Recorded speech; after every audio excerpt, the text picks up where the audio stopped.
Hello filmmakers, it is Carrie with Filmmaker Central, and we've got a cool little product in this box right here. This is a new MIOPS Slider Plus. Now let me give you a little brief history about me and sliders. I have a handful of sliders. I have 3-foot sliders, I have 6-foot sliders. I love sliders, I'm a big fan of sliders. And you know, I guess you could say I'm kind of like a size queen when it comes to sliders. I've always gone bigger. Every slider I've ever got has been bigger than or longer than the previous one. And when MIOPS asked me if I wanted to take a look at the Slider Plus, honestly, I was thinking, you know, this is the smallest slider I've ever had. What am I going to do with this thing? But I was genuinely curious about it. So I'm like, sure, I'll take a look. And now what you get is the case and the slider. And then you order whichever cable is appropriate for your camera. This is the Sony cable, so it actually works with my ZV one, and it also works with my A7 III. So that's great. And you get the slider itself. So there's the main unit. Now what I did is I throw in a little ball mount just so I can have that handy for different types of angles that I want to do. I wish they included something like this. I mean, for about 400 bucks, you know, throwing in a cheap little ball head would have been nice. But I mean, I got tons of these laying around, so that wasn't an issue. It's got a 1/4-20 on the top here, and then on the bottom, it has a 3/8 with a 1/4-20 insert in there. So this will just easily drop onto pretty much any tripod. Now, I don't really suggest putting this on like a light stand unless it's got a nice wide base. You know, this has some heft to it already, a little bit of weight to it. Not a lot, but a little bit. And then when you put your camera on here, you are adding weight. So as this thing is moving back and forth, if it's not a really solid platform, you might get some wobble out of it. But on a good, solid tripod platform, this is going to work really well. You don't need two of them because the throw isn't very big. I mean, this is maybe 18 inches, I think. I don't remember the specs on it. But the question is, what do you do with a slider of this size?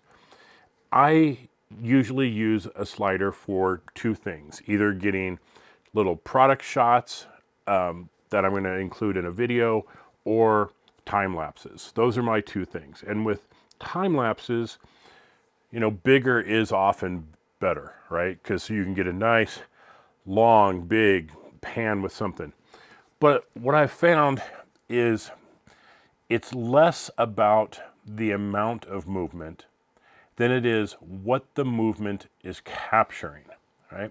So what I mean by that is if I have a big landscape shot and I have a 6-foot slider and my time lapse goes all the way across this thing, but there's nothing in the foreground, well, all that movement is useless. It's not really seeing anything. If the closest thing to the camera is 50, 100 feet away, and then you're trying to get the clouds, that movement is going to be so subtle that you're really not going to notice it. And that's really what I've used bigger and bigger sliders for, is to try and capture some movement in these big things.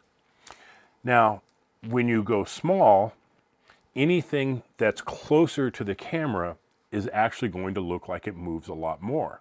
So if you have your background that you're trying to capture in the time lapse, and there's something, anything in the foreground, a bush or something, as it moves, it's really going to make a big difference with that foreground object. So getting, to me, nowadays anyway, getting like a really cool looking time lapse is less about the amount of total movement as it is showing proper movement. And if I have something in the foreground that I'm coming out from behind of or something like that, that's going to show really nice movement. And you can get away with a small slider like this. So that part I really, really like. Now the second thing, and I don't do this anymore, but back in my wedding photography days, I would do a lot of macro photography. The wedding rings, details on the tables, things like that, where it was actually kind of tricky to get the focus that I wanted because you're just so tight on something small. You really want the details of the wedding ring or something, and it's really hard to get that. Well, one technique that you can use is focus stacking.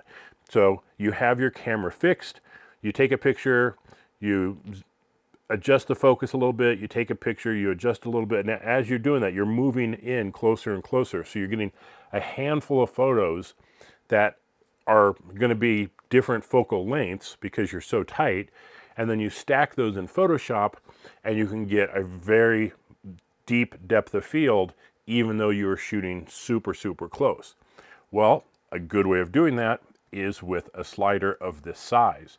You can just set it up to do focus stacking, and boop, boop, boop, boop, boop. As it goes along, it's taking those pictures with different focuses and then stack those in Photoshop. And having a stable platform that's going to be very consistent with that movement is going to be the key to making that work.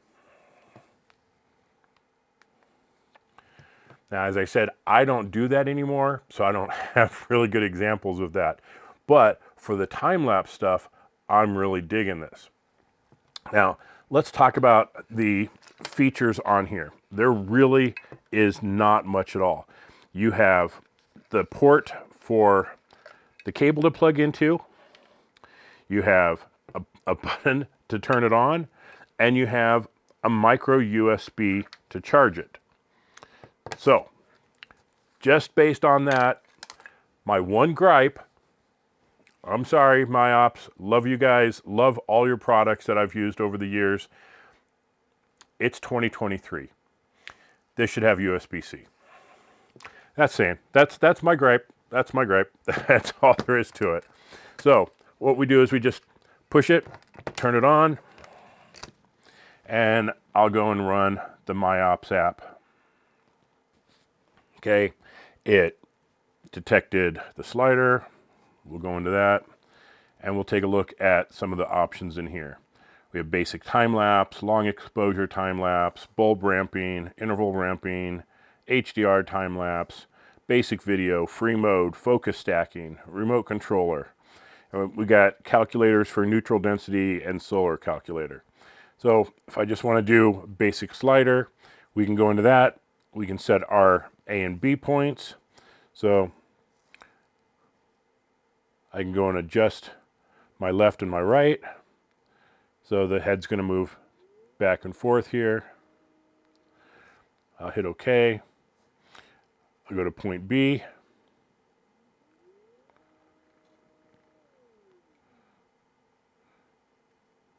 Be like, great, love that. We'll go back. What speed do we want? Now this doesn't tell us how many inches per second or anything it's going to move. It's just a speed. So you need to play with this one. You have ease and out, low, medium, high. That's how fast is it going to like slow down at the end. How fast is it going to pick up? And then mode, one way, two way, or continuous. So one way, it's just going to go one way. Two way, it's going to go out and back. Continuous, it's going to go back and forth.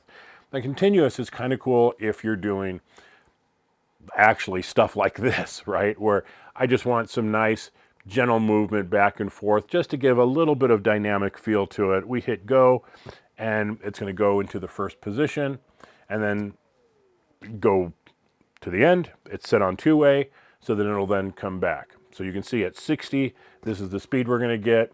Oh, that's too fast. We go back, we change it, we get it dialed in.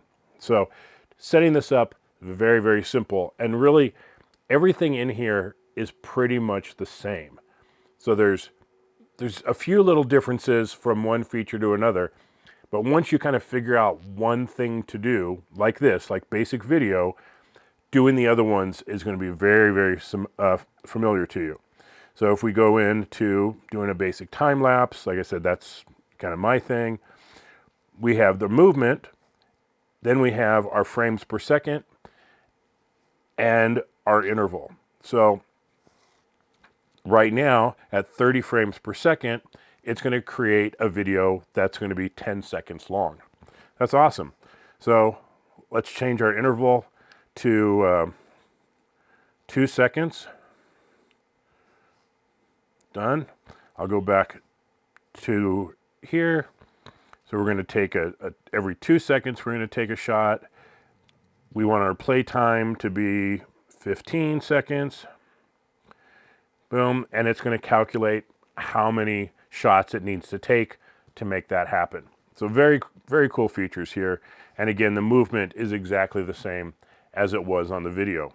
So like I said, learn one of these. Learn basic time lapse or learn the basic video.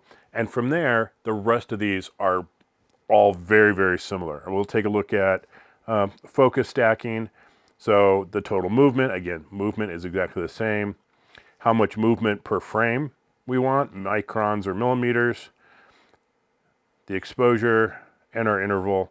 So they take a basic concept of the movement and then they just kind of add other features onto it. You want to make sure that you have the right cable for your camera and that it's compatible with this. Otherwise, some of these features just aren't going to work. If you don't have the cable plugged in, then this can't fire off the camera. So you got to make sure you have the right cable and check the compatibility list to make sure that this is all going to work for you. So after using this for a month or so, what do I think of it? Well, first off, I think it's extremely well built. This feels like a solid piece of metal that's been machined with, I don't know if these are plastic ends. I think these might be some nice solid plastic ends on here.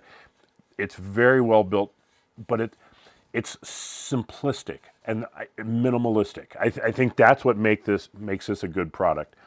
Is it's just simple, it's easy to use, it gets the job done. There's no extra thrills. There's no 3-axis head on here to get all kinds of crazy shots. Now there's other parts and pieces that you can add from MIOPS to get other functionality, but for the average user, this is going to be what you need. You're going to need some basic movement, left and right, or forward and back, depending on what you're trying to do. Whether you're doing the focus stacking, whether you're doing time lapse, whether you're doing just a more creative video type stuff, this is really going to be a solid product.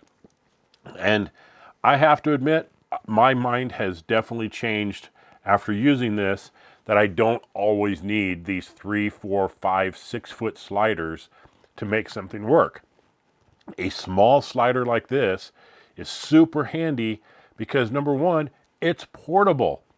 You can't just lug around a 6 foot slider all the time. This thing can sit in the back of the vehicle and just always be ready when you go, just a little bit of movement would be super cool in this shot. Well, here you go. So that's my take on the MIOPS Slider Plus. I hope you like it. I think it's a great purchase. If you're looking for a slider, definitely check this one out.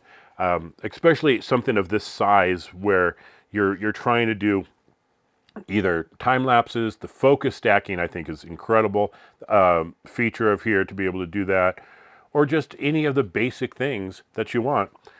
The Slider Plus is really going to get the job done in a nice way. So thanks for watching, everybody. This has been Kerry with Filmmaker Central. We'll catch you next time. Bye-bye.